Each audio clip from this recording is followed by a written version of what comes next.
Yung, isa pang iaano ko sa'yo kuya, ano ang call to action natin sa mga churches?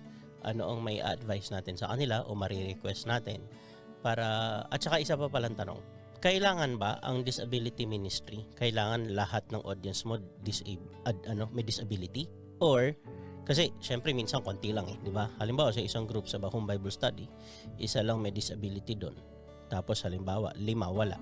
So, may ko-consider ba na meron ka ng dahil nandoon ka na meron kang disability ministry o kailangan ang audience mo puro may disability? Not at all kasi kung lahat ay putol ang paa, kailangan naman power dyan. Yeah.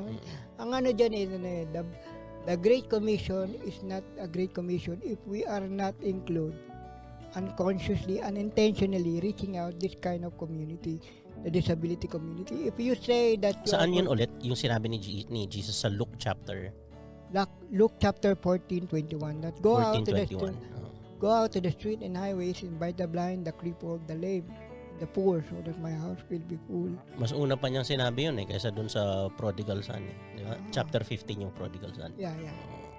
Tama. So at please message to our church leaders and our brothers and sisters.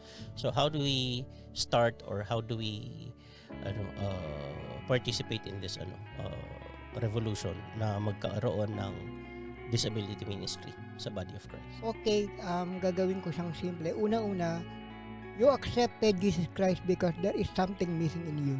Ibig sabihin, we are spiritually disability because of sin. And including that, the disability community, physically, mentally, lahat. If we are not include them in the part of sharing the gospel, we are not fulfilling the Great Commission. Pag-pray nyo sa Lord na bigyan kayo ng puso na maintindihan, maunawaan, at magkaroon kayo ng exposure sa disability community. Kumaga, take time to process.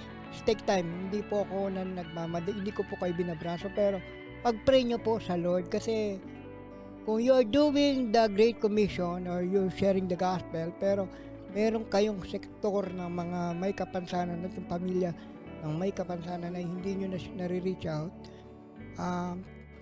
kulang po yung sharing of the gospel.